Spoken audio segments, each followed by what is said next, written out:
wabarakatuh. Di sini kami kelompok 14 akan memaparkan dan memplaykan untuk materi pemberian ASI eksklusif. Assalamualaikum warahmatullahi wabarakatuh. Waalaikumsalam warahmatullahi wabarakatuh. Selamat siang kepada Bapak Ibu sekalian. Perkenalkan, nama saya Imam Taufik dan rekan kami ini Al-Hayu sebagai nanti yang menjelaskan materi.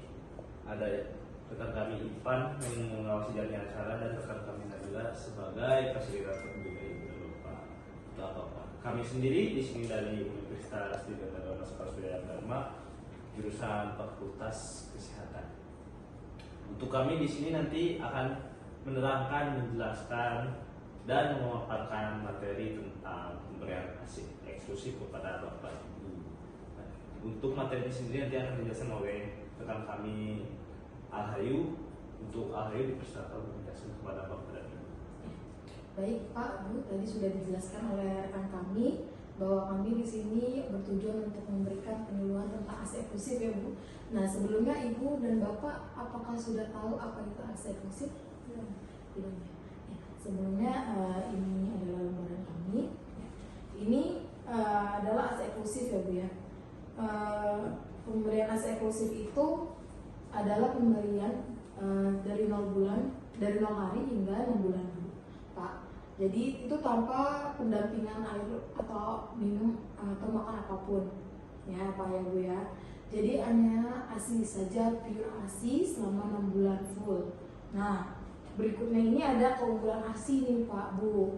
Nah keunggulan ASI itu sangat baik bagi bayi ya Bu ya, karena kan memiliki sangat baik banyak keunggulannya. Yang pertama itu adalah memenuhi syarat mengandung semua zat gizi untuk membangun dan menyediakan energi dalam susunan yang dibutuhkan. Nah yang kedua itu ada tidak memberatkan fungsi saluran cerna dan ginjal ya Pak ya Bu. Terus yang ketiga juga ada memiliki zat anti infeksi nih dan antibodi buat si bayi. Yang keempat itu tidak akan pernah basi si bayi si ASINya ya Pak Bu. Nah yang kelima itu ada mempunyai suhu yang tepat, terus dapat diberikan kapan saja dan di mana saja. Nah yang terakhir itu adalah selalu aman dan bersih.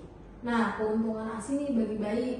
Keuntungan ASI bagi bayi itu adalah satu, membantu bayi memulai kehidupan dengan baik. Yang kedua itu kolostrum atau susu jolong atau susu pertama mengandung antibiotik, antibodi yang kuat untuk mencegah infeksi. Nah yang ketiga itu ada ASI mengandung campuran yang tepat berbagai bahan makanan untuk bayi. Nah yang keempat itu ada ASI mudah dicerna oleh bayi. Yang kelima itu ASI saja tanpa makanan tambahan adalah cara terbaik buat si bayi ya Bu ya. Terus yang terakhir itu ada pemberian ASI disarankan sampai 1 tahun bagi ibu. Ya, terus berikutnya itu kita ada cara pemberian ASI yang baik dan benar Bu. Ya. Yang pertama itu adalah ibu harus cuci tangan ya, bersih. Terus bersihkan juga bagian areola ibu atau puting ibu. Sebelum menyusui, ibu harus cuci tangan, terus pakai air matang ya Bu untuk membersihkan areolanya. Terus yang kedua, posisikan bayi itu, letakkan bayi di pangkuan ibu dengan kepala bayi di atas siku ibu dan bokong di sangga tangan ibu. Nah tubuh bayi harus lurus nih Pak Bu untuk menghadap ke dada ibu. Nah yang ketiga itu adalah merangsang refleks hisap, sentuhan puting susu pada bayi atau pipi bayi untuk merangsang mulutnya terbuka. Ya yang keempat itu adalah masukkan puting dan areola setelah mulut bayi terbuka lebar, masukkan puting dan sebagian besar areola ke dalam mulut bayi. Yang kelima itu adalah bergantian payudara, jadi harus kanan dan kiri adil ya Bu Pak. Yang keenam itu adalah susui sesuai keinginan bayi. Lamanya menyusui itu ditentukan oleh kebutuhan bayi ya. Bayi akan berhenti menyusui sendiri atau tertidur saat merasa kenyang. Ya, yang ketujuh adalah istirahat. Tentunya ibu pekerja atau ibu rumah tangga nih? Ibu rumah tangga ya. Nah sebelumnya ini adalah cara pemberian ASI Bu. Kita punya videonya ya Bu ya.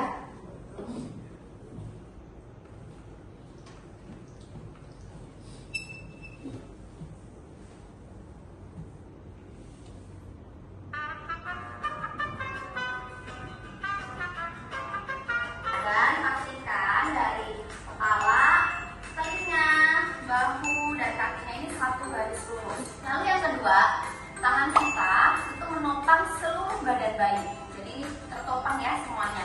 Yang ketiga, tubuh bayi dekat dengan tubuh kita. Biasanya perut menempel dengan perut kita ya. Jadi perutnya harus dekat.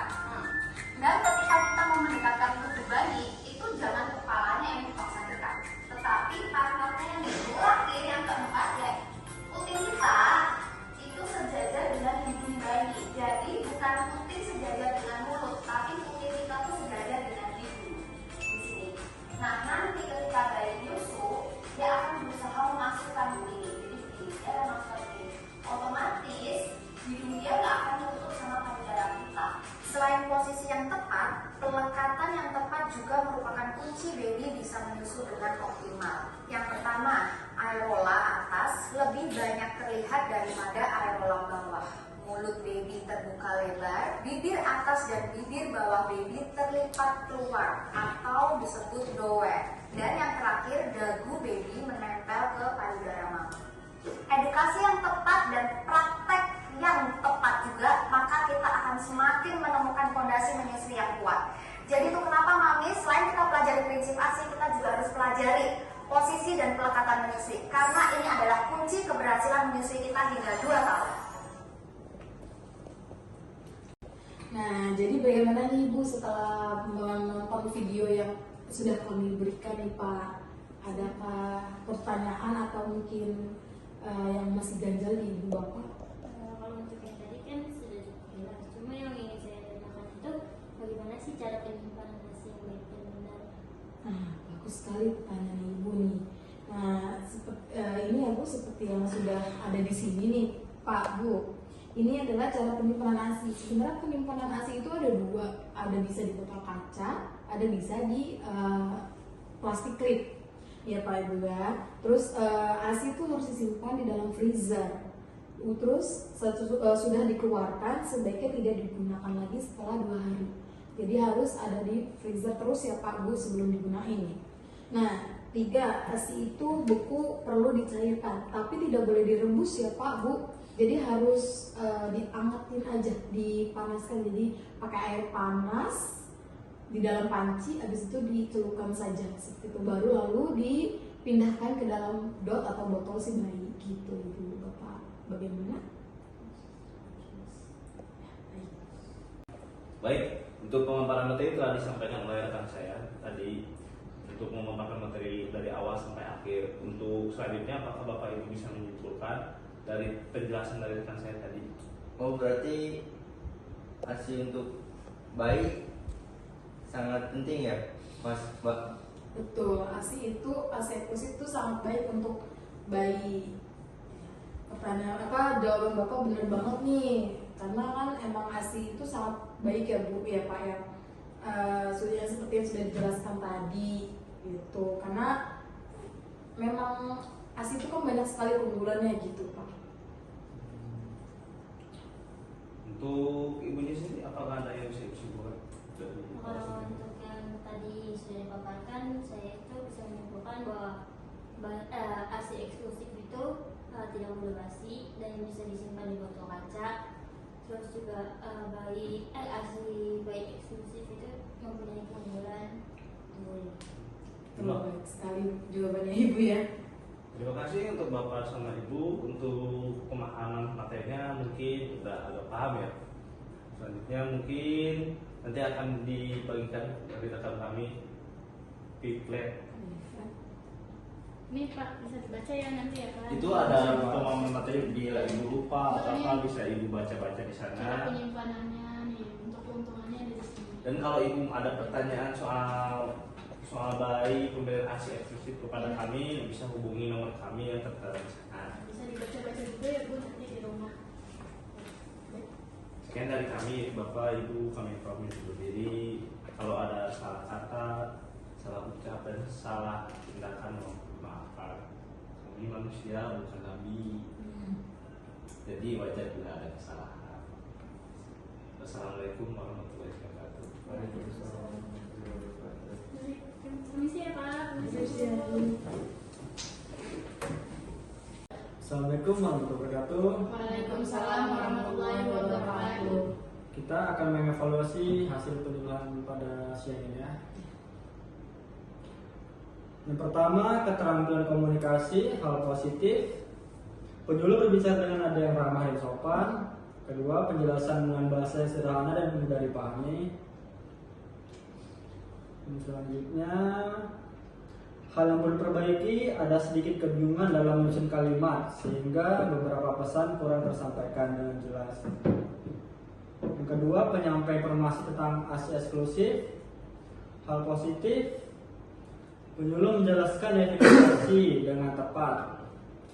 Yang kedua, manfaat ASI dijelaskan secara lengkap, termasuk manfaat bagi bayi.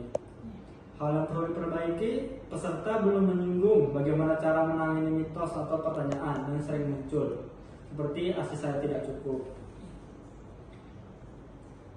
Yang ketiga, saran dan umpan balik. Tingkatkan kemampuan komunikasi dengan latihan menyusun kalimat yang lebih terstruktur. Tambahkan informasi tentang cara menghadapi kendala umum seperti ibu yang bekerja atau ASI yang dirasa tidak cukup. Terus kesimpulan, secara keseluruhan peserta telah menunjukkan pemahaman dasar yang baik tentang pemberian ASI eksklusif, namun masih diperlukan peningkatan dalam aspek teknis dan kepercayaan diri saat memberikan edukasi kepada ibu atau keluarga. Sekian evaluasi pada siang hari ini. Apakah ada yang ditanyakan? Sudah cukup sih, Pak. Baik. Assalamualaikum warahmatullahi wabarakatuh. Waalaikumsalam warahmatullahi wabarakatuh. Sekian presentasi dari kami. Bila ada kesalahan mohon dimaafkan. Wassalamualaikum warahmatullahi wabarakatuh.